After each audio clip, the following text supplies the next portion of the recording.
everybody, I am the Spirit Man, the embracer of human good and analyst of fiction, and welcome to another comic news, the second and last one I will do before the Bizarro Critic comes back.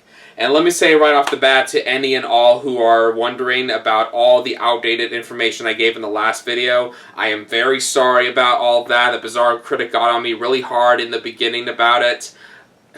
I was horribly rushing and reckless when I made that video. You know, I should have been much more careful with it. Again, I'm very sorry about that, but I came decently prepared this time, and the Bizarro Critic has sent me a bunch of stuff to look into with the short time that I had, and, well, here's my input on some of the newest things, comic news related and all. So, let's get started. And static. First up on the comic news number 14 list, which I hope is not too out of date at this point, is the Netflix adaptation of Neil Gaiman's cult classic, Sandman. Now, I heard little to nothing about this original graphic novel series to begin with. It looks pretty damn fascinating. And this was made years before Coraline and other things. I'm most familiar with Coraline when it comes to Neil Gaiman material.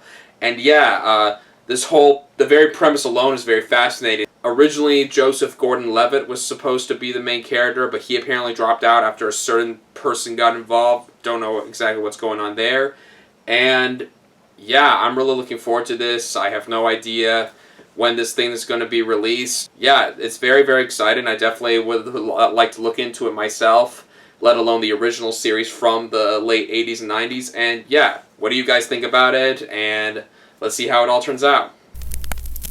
And now the latest from CBR.com is in regards to the beginning of Bapper Books, headed by the co-creator of The Simpsons, Matt Groening. What is clear is that Bapper Books is definitely going to adapt the new Disenchantment series on Netflix. I barely know anything about Disenchantment, just that it's apparently a bit of a satire on the fantasy genre in general. I believe the article also said Matt Groening still wants to do more Simpsons stuff regardless of all the past problems, and yeah, it looks pretty promising. It looks pretty cool. I'll probably check out this sort of thing after I eventually check out Disenchantment, and yeah, what do you guys think? Are you looking forward to it, and is it worth giving a chance? Static. Just released on the 4th of July of all days is a sneak peek into Sean Gordon Murphy's new Mr. Freeze story. The image you see right here is Freeze with his wife, Nora, but apparently there's another image somewhere regarding Mr. Freeze looking at a picture of a Nazi soldier and a boy. What could this mean? Maybe it could be a past relative. What could this all mean? Relating Batman's famous nemesis, Mr. Freeze of all people, to Nazis. Just the strangeness of it kind of gives me mixed feelings. Not sure why or how you should relate Mr. Freeze, connect Mr. Freeze with Nazis, but and apparently Sean Gordon Murphy is working with fellow comic artist Klaus Jensen, if I'm saying that right, if I'm remembering that right, from The Dark Knight 3, The Master Race, which has a bit of a bad reputation, so we'll see how this goes here. But what do you guys think? Do you think it's promising or concerning or both? Bit of a mixed bag? Let me know, and let the Bizarro Critic know too. Another 4th of July surprise we've got is the upcoming release, or should I say pre-availability, of the Netflix adaptation of Lock and Key, Joe Hill's beloved cult classic comic series, to my understanding.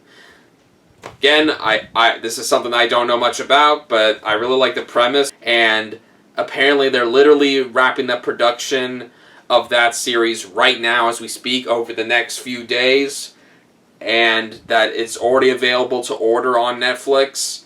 It's a bit mysterious, interesting, and concerning at the same time, but probably in the best ways. For those of you who are familiar with the series, this is probably more good news to you than bad, unless you consider how fast this is going along, but whatever. What do you guys think? Let us know, let me and the Bizarro Critic know, and just as with the other news I've presented already, let's hope for the best.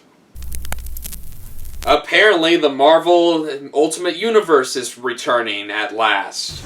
Woo! And apparently it hasn't even been gone for 5 years. I'm glad they're bringing it back. I barely know enough about the Ultimate Universe to go on for too long.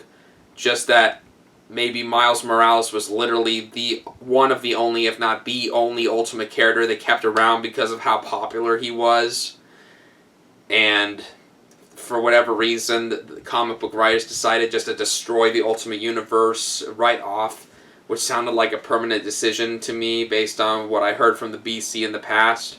But now it's coming back, not even 5 years after it happened to begin with. What do you guys think? Are you glad the Marvel Ultimate Universe is coming back in the comics for realsies, or should it have just stayed dead for a while longer before completely coming back?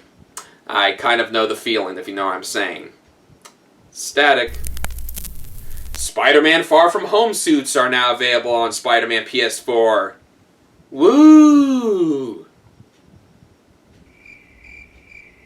Is there really anything more to that? It's just more bonus content for a game that's been out for months now that you can just download. That's all I gotta say. Of course they put that in there. Were you expecting anything more? Static. And finally, apparently Liam Hemsworth, aka Thor's brother, is interested in being the Human Torch, Johnny Storm. And that's about all we know. Yeah, I guess somebody caught wind of him talking about it officially, more or less, with somebody or other. I don't know. I'm not too familiar with Liam Hemsworth's acting ability or whatever, apart from the Hunger Games, let alone other things he's been in. Yeah, I can see him being the Human Torch, Johnny Storm, being all cocky and bold and reckless and causing shit to happen for everybody, you know? And yeah, seems like a good casting choice, if it's even going to be that official just yet. But what do you guys think? Is it a good thing or is it a bad thing? Let us know, and that's all the news segments. Static. And that was Comic News 14, everybody. Please like, share, and subscribe, and give a very warm welcome to the Bizarro Critic when he finally comes back. I know everybody here at Amateur Masters is definitely going to, and look forward to some of the Snark Spice stuff coming up very soon. I just got off the Snark Communications or whatever, Snark Comms with him, and he's got a lot of stuff ready for you very soon. So definitely look forward to that.